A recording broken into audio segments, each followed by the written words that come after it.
drinking that can of Moosehead Pale Ale. The last time Paul Butterwick saw Harry Doyle was November. He dropped him off at the Fredericton airport, the last time Doyle flew back to the Philippines. They were friends for almost 50 years. Butterwick says Doyle enjoyed a good beer, rock music, and adventure. He wasn't a big gambler, but one time we went out to Foxborough in Mass, outside of Boston, and first race Harry bet on, $300 triactor. And I said, Harry, how did you ever pick that? Just numbers, Paul, just numbers.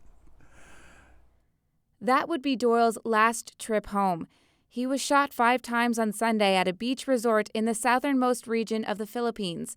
An official police report says the 62-year-old was sitting at a cottage when he was approached by 2 men asking him for food. Doyle pushed one of them and the other man shot him. He died instantly. I can't say I was completely shocked because he told me these stories of what was going on over there, and it almost sounded like he was in a war with some thugs. And he told me that they'd already taken a shot at him, and I said, if I were you, Harry, I think I'd vacate the Philippines because you have a wife and a young son there, and you never know. And I think he actually considered that, but a little too late now. Police say the investigation into the murder is ongoing, and they don't have any suspects or leads. Jane Doyle, Harry's wife, says he was shot in front of her and her children. It's very hard for me. It's like, you eat something that you never digest. So I feel terrible, and I'm very, very sad because, it shouldn't happen to anybody. What happened to me and my husband. Family here in Fredericton are planning a memorial service for Doyle on Friday, August 24th. His wife plans to have his body cremated and is hoping to arrive in Fredericton sometime next week. Laura Brown, CBC News, Fredericton. The simple one is no, there's no place for a private component to our healthcare system. Daniel Legier says private clinics create 2 healthcare systems, one for the rich and one for the poor. That's why this union president is upset there's one about to open in Moncton. Those with the ability to pay will be able to access this diagnostic faster than those who haven't got a spare $900 in their pocket. $900. That's how much Mark Maurice's clinic will charge patients to get an MRI. CBC spoke to the businessman yesterday about his plan to open up the private clinic in September. Maurice said he doesn't believe private clinics hurt the fairness of the Canadian healthcare system. If that would be the case in other provinces, it would have been turned around or shut down, and it's not the case. This is being implemented across Canada. Will be the 7th province with private imaging clinics, so there's a set pattern. Really, it's a wave that can't be stopped. Some patients in New Brunswick say they've waited months to get an MRI. Then they wait for the results. Maurice said it only makes sense to open up a private clinic to help cut those wait times. But a Toronto doctor says he's not sure that's the case. Dr. Chaim Bell surveyed 17 private and 69 public MRI clinics. He looked at the differences between the two, including the hours of operation and the wait times. Bell said because the private clinics don't have as long of hours, they do little to shorten the wait times. And they didn't seem to be working comparably hard at comparably long hours as public. New Brunswick is one of the last provinces to have private MRI clinics. They raised contentious debates in other provinces. We asked the Alward government for its opinion, but the Department of Health says it's declining to comment. Laura Brown, CBC News, Fredericton. Yesterday was too late. It needs to be now. Charles and Stephanie Fluellen were married just 3 months before Charles was diagnosed. Stage 4 colon cancer discovered in 2011. After trying 4 different chemo drugs, the cancer's still there. You don't know how long your time is.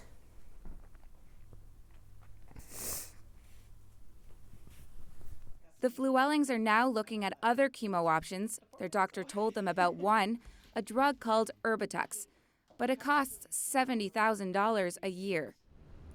Premier David Alward told CBC News yesterday his government is working on a catastrophic drug program, a program that would help families like the Fluellins.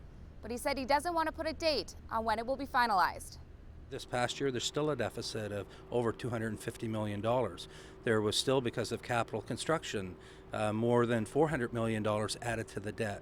So, that's the stark reality of what we face in the province. I know it's very much about choices, and that's why we're changing some things we do now so that ultimately we can bring forward a catastrophic drug program. But the Fluellings say it was an election promise and he needs to deal with it soon. If it was them, it would be passed. I don't think it's fair for everybody else out there.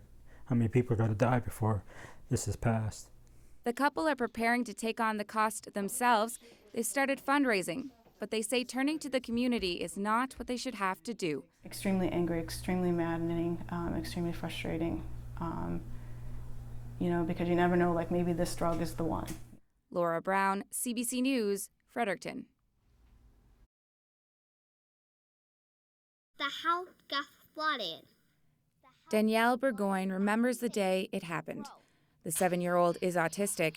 She was worried the water would ruin all the toys and books at the Upper Valley Autism Resource Center in Perth Andover. She was right. In fact, they're just getting back on their feet now. It was very traumatic for all of us, knowing that everything that we had worked for and all the toys that we'd had were underwater and all of them were damaged. It's been 100 days since the flood hit Perth Andover. Smith believes about 40 houses have been or will be demolished because of the damage. The center had to be moved to another location to start over again. The town has changed. It's been a slow recovery, but the town held what they called a grand reopening to show everyone they're back. A lot of the businesses are now reopening, so they want to do something special to let everybody know that we're coming back from our flood and we're going to do some good again. 10 businesses took part in the event.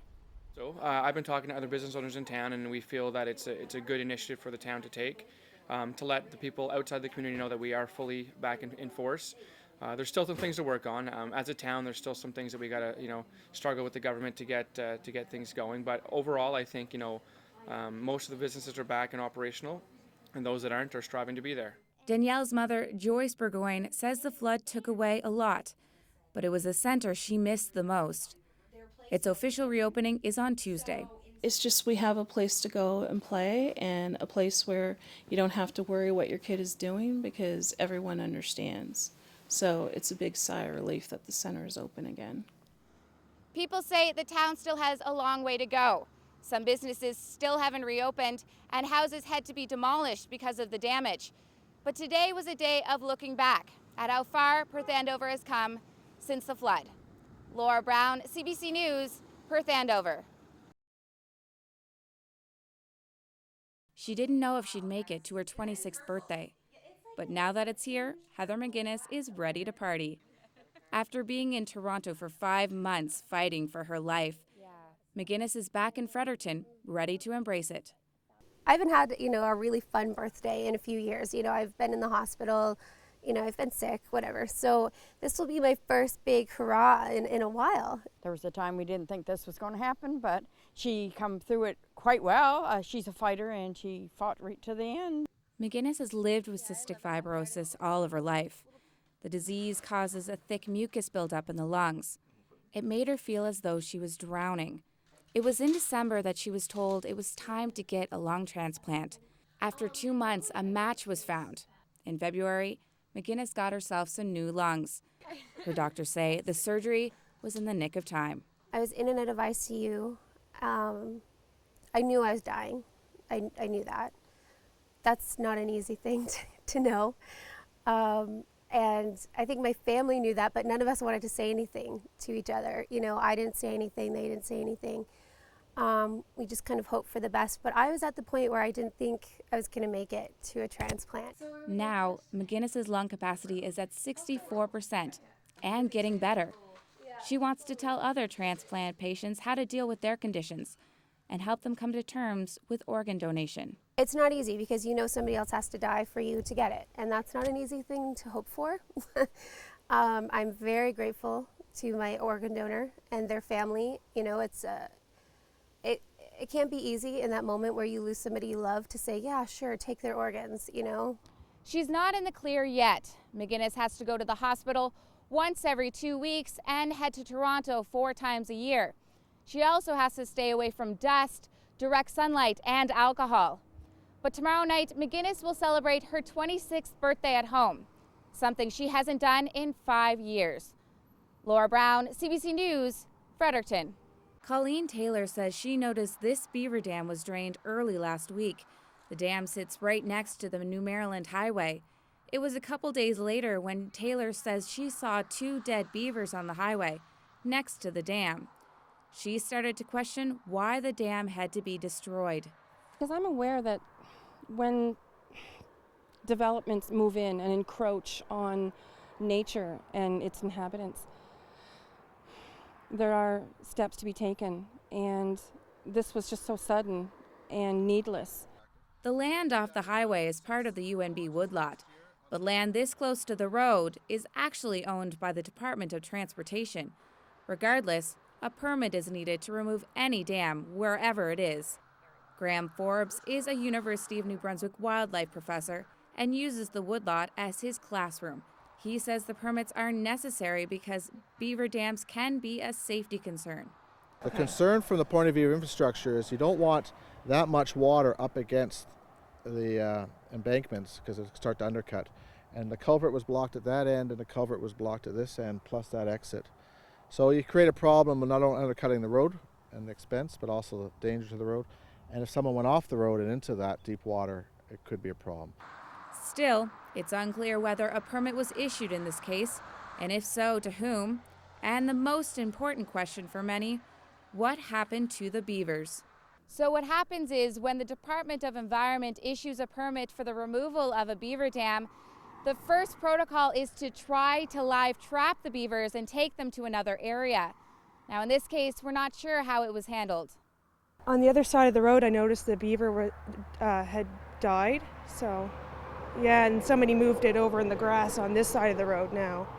The Department of Environment says it's launched an investigation into the matter. Laura Brown, CBC News, Fredericton.